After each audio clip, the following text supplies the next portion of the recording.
Aaron Bowman here, serving as military specialist for Carleton County. I'm going to give you the next presentation on the World War One Canadian timeline.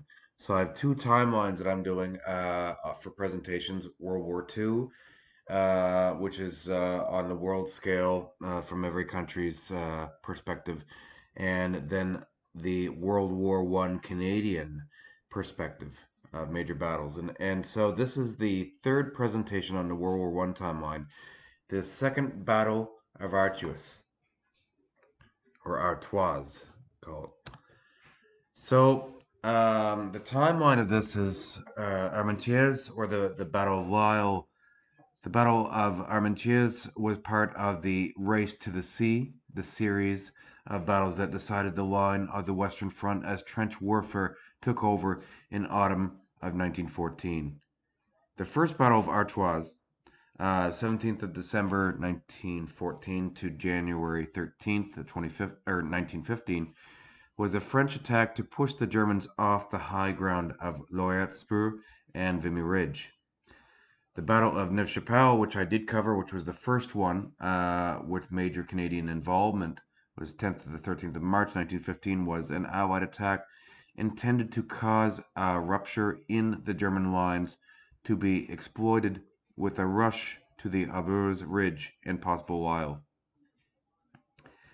The Second Battle of Artois, which is what I'm covering today, 9th of May to the 18th of June 1915, involved a series of attacks by the French 10th Army and the British 1st Army. Involved Canadians as well. Battles that were part of the larger Second Battle of the Artois were the battles of Aubers Ridge, 9th of May 1915, and the Battle of Festubert, the 15th to 25th of May 1915, and both were part of the British contribution to the Second Battle of Artois. The Second Battle of Artois was fought from 9th of May to 18th of June 1915 on the Western Front of World War I, when the French and British launched a counteroffensive against the Imperial German Army following the Second Battle of Ypres. And we talked about the Second Battle of Ypres. That was the last presentation on this timeline, did the Second Battle of Ypres. The Second Battle was a costly failure for the Entente powers, leading to a lull which lasted until the Second Battle of Champagne in September. As the fighting in Ypres continued, an Allied offensive was launched further south on the 9th of May after a 5-day preliminary bombardment by 1,200 guns. The French 9th Army attacked in Artois between Arras and Lens. The 1st British Army under General Douglas Haig, the commander of British and Entente forces, mounted a supporting attack toward Aubers Ridge in the same sector as the earlier Battle of Neuve-Chapelle. French General Philippe Pétain, commanding a corps, made a breakthrough to the crest of Vimy Ridge, but was then driven back by counterattacking German reserves. A renewal of the offensive on 15th of May enabled the British to take the village of Festubert, an insignificant gain for heavy losses. By June, exhaustion dictated a general subsidence of fighting on the Western Front. Fought in May and June 1915, the Second Battle of Artois was a significant engagement of World War I. Launched by Marshal Joffre, the French commander-in-chief, it was an attempt to throw the Germans off French soil. Despite some successes, it achieved little militarily. Its biggest impact was a political one, as it led to a scandal that changed the British government. In May 1915 was a bleak time for the Allied forces on the Western Front. 9 months on from the start of the Great War, they were bogged down in trenches across northeast France and southern Belgium. In April, the Germans had launched a massive assault against the Allied positions in the Ypres salient. In the Second Battle of Ypres, gas weapons had been used extensively for the first time. The Allies lost a large portion of the salient amid fierce fighting that cost many lives. Marshal Joffre was less concerned with the poor Belgian town of Ypres than with what was happening further south. There, German forces occupied part of France. It was a blot on French pride, a situation where French civilians were living under German rule. It had to be dealt with. Here's a famous painting of the French fighting the Germans um, in the battle. The Second Battle of Artois began on May 9th. For the previous 4 days, French artillery had been softening up the German positions. 690,000 shells were fired from 1,000 guns, battering the German lines between Arras and Lens. Joffre sent General Auguste Dubal and the 10th Army into the attack. Their primary focus was a 6-mile front approaching the high ground at Vimy Ridge. It was one of the actions that made Philippe Pétain renowned. He, many years later, became the leader of the Vichy regime during World War II. As a general in the Second Battle of Artois, he led his corps in a breakthrough that advanced 3 miles in the first 90 minutes. It was a remarkable achievement in the usually static trench warfare. Unfortunately for Joffre's plans, Petain's gains would be the high point of the offensive. There were not enough reserves to capitalize on the breakthrough. German reinforcements rushed up to prevent further advances. The British attack. Although masterminded by the French commander-in-chief, the Second Battle of Artois featured forces from several allied nations, including Canada. The first day attack included the British, and that was mainly by the British. On May 9th, a 40-minute artillery barrage fell on the German trenches at Albars Ridge near Neuve-Chapelle. It was a relatively light bombardment by the standards of the war. Most generals believed massive bombardments were the best way to soften up their enemy before an attack. As the British were short of shells, they had to make do with a brief barrage. After the barrage, the British infantry advanced to attack the German lines. They discovered the trenches were mostly intact and the Germans ready to face them. It was far from the easy fight Haig had intended. He called off the attack, but not soon enough to save 11,500 British soldiers from dying in 2 days of futile fighting. Here we have the German MG-08-15, one of the standard machine guns the Germans had in the First World War. Here's a photo of General Pétain, Marshal Haig, Marshal Foch, and General Pershing. So this is actually in 1918, but these are some of the commanders: General Haig, Pétain, and Haig, and Ferdinand Foch, and General Pershing.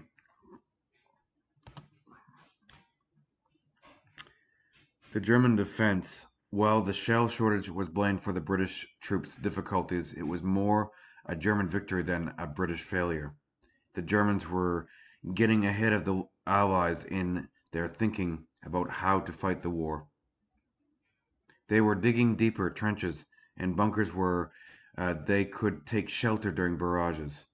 They could then emerge after the shells stopped falling to fight off the Allied infantry. It was an approach both sides adopted, yet British planners seemed incapable of understanding that it would stop their attacks. The Germans were also developing the tactics of defense in depth. Troops did not try to hold the front line when the Allies attacked. Instead, they pulled back to a second line. Then they would counterattack once the Allies had emerged from behind their artillery cover. It reduced their losses while preventing the Allies from taking and holding German trenches. A second assault. At Joffre's request, Haig launched another attack on the 15th south of Neuve-Chapelle. A 4-day barrage had pounded the Germans before the infantry attacked. The British made some advance, although the rest was minimal. By the time the fighting ended on the 25th, they had driven the Germans back only 800 yards.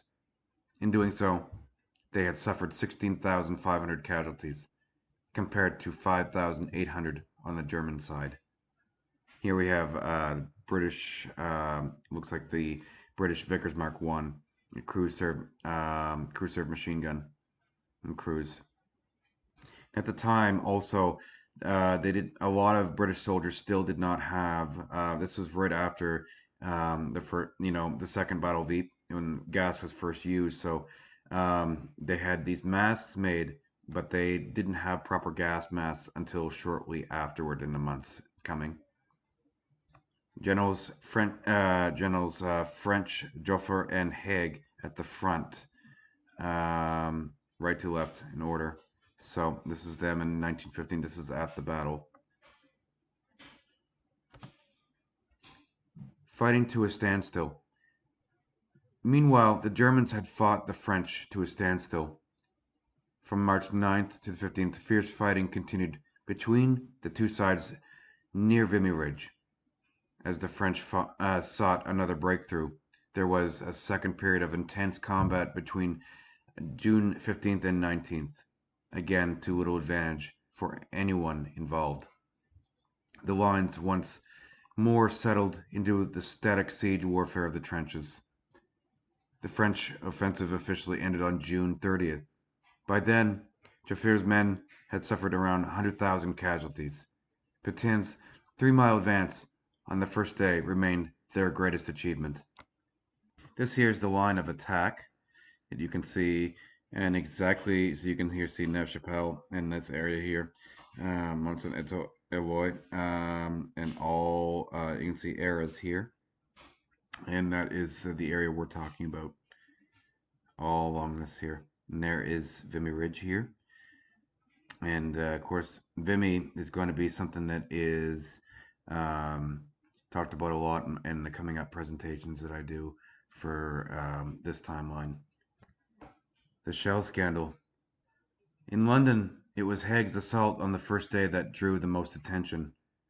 Herbert Asquith's Liberal government had severely underestimated the supplies British troops needed to fight the war. His opponents arranged an article in the Times on May 14th blaming him for the British failure. The resulting shell scandal discredited Asquith as British Prime Minister. He was forced to create a coalition government that included his conservative opponents. The Second Battle of Artois did little to change the Western Front, but it transformed the British government. And so some of this had come from, it's very well written, the data and information. Andrew Knighton is one of the authors writing for War History Online, and this is where this write-up comes from. It's very well written. This is one of the inert shells that had landed. So now they had to massively increase the production of artillery and artillery shells for definitely for the next 3-4 years, because they're running short, and that's one major reason why the Second Battle of Artois had not succeeded according to plan, and they did not have extensive firepower needed to advance. So the British actions in the Second Battle of Artois. In support of the French attack on the ridges, Field Marshal Sir John French ordered the British expeditionary forces to mount a concurrent attack on Festubert and Aubers Ridge. This ridge, an important observation position, was defended by the German Sixth Army. The British goal remained the same as it had been 2 months earlier in the Battle of Neuve Chapelle: to penetrate the German line and cut the railways supplying the German armies as far south as Reims. The British attack at Aubers Ridge began on May 9th, and the Battle of Festubert began May 15th. Aubers Ridge. The British First Army under Sir General Douglas Haig was given the task of attacking the German front line on either side of the Neuve Chapelle. The plan of attack was to make 2 breaches in the German defenses, 5.5 kilometers apart, after which the infantry was to advance to Aubers Ridge, about 2.7 kilometers further beyond the map, beyond on the map. Um, the attack was by the First Corps and Indian Corps from the south, and by the Fourth Corps in the opposite, in the north opposite from Males. The preliminary bombardment began at 5:05 hours, but only lasted 40 minutes. The British infantry fell on surprised German defenders, and there were some early successes advancing forward. The British bombardment turned out to be ineffective. Few German machine guns were destroyed, and these inflicted many casualties on the British infantry as they advanced across no man's land. The attack failed to penetrate the first German trench and was called off on May 11th.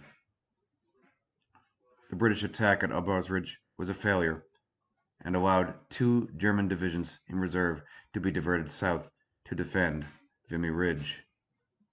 The British suffered about 11,500 casualties in this assault, and the German losses were severe as well, but not nearly as severe.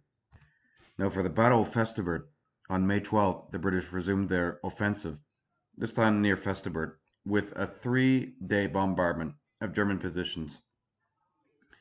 In a change of tactics, the infantry attempted a night attack in silence by 3 divisions beginning at 11:30 p.m. on the 15th of May. The initial attack was limited in scope, being along a front less than 5,000 meters across, and a planned advance less than 1,000 meters.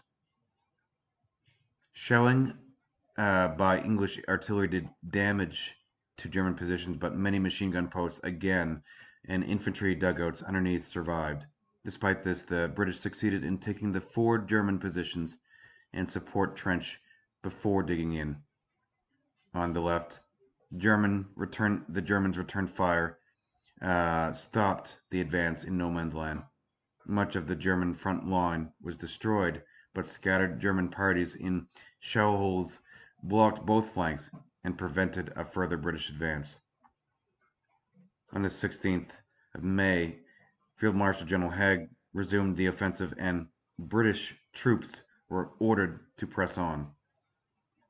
By the morning of the 17th of May, the German 14th Division was forced to retire to a new breastwork dug 1.2 kilometers behind the original front position. This new line received significant reinforcements, which enabled the Germans to repulse further British attacks. Where the British did capture positions, they found these to be pre-registered by German artillery, and so faced heavy, accurate shelling. By the time the attack was called off on May 25th, the British had suffered 16,644 casualties.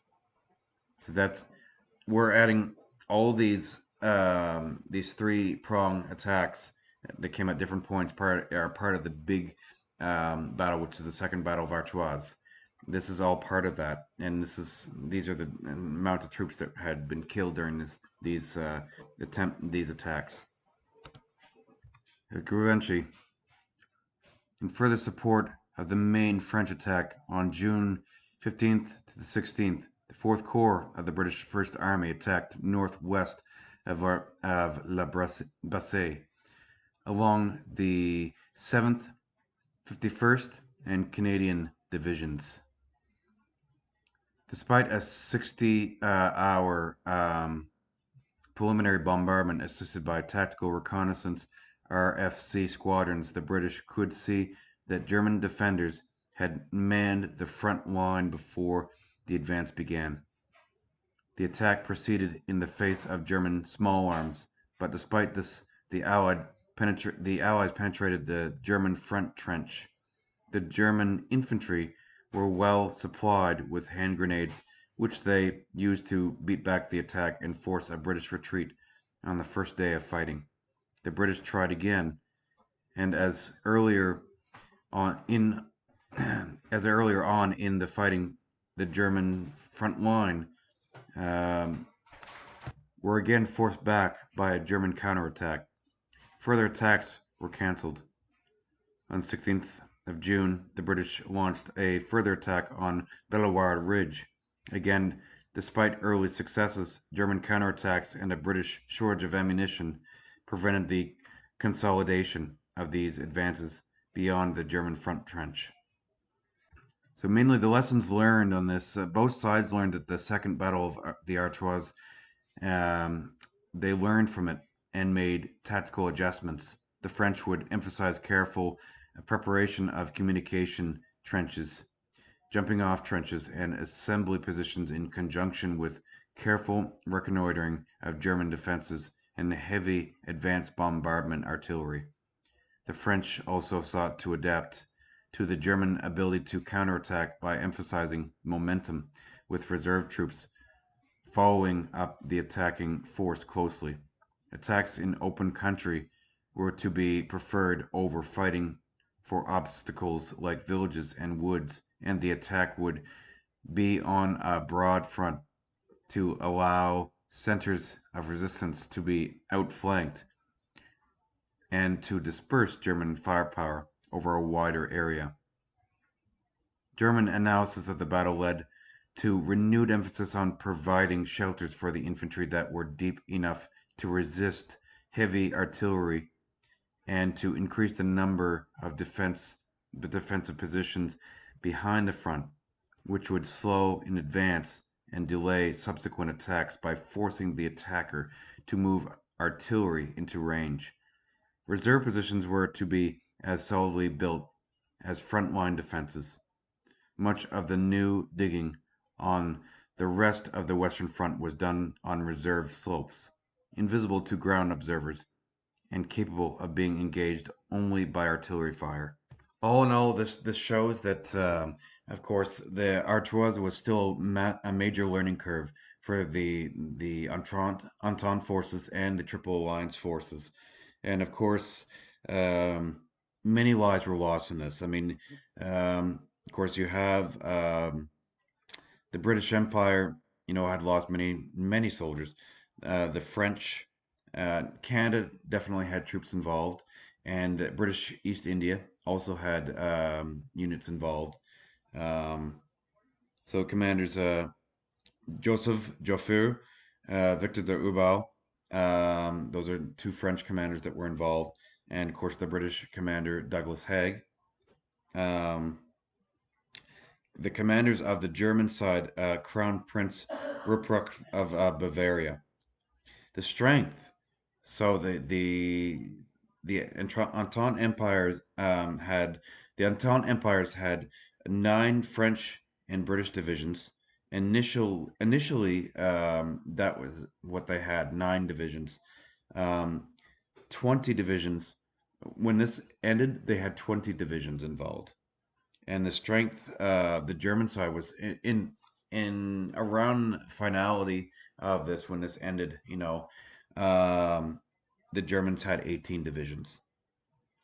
The casualties, the French, roughly around 102,000. For the British, 27,800 at Erboz. Festubert was over 11,000, or no, 16,000. Aber's Ridge was over 11,000 and 11,500. Festubert, well over 16,000. Germany in total lost 73,072, and that is that's the total count of the Second Battle of Artois. Thank you, ladies and gentlemen.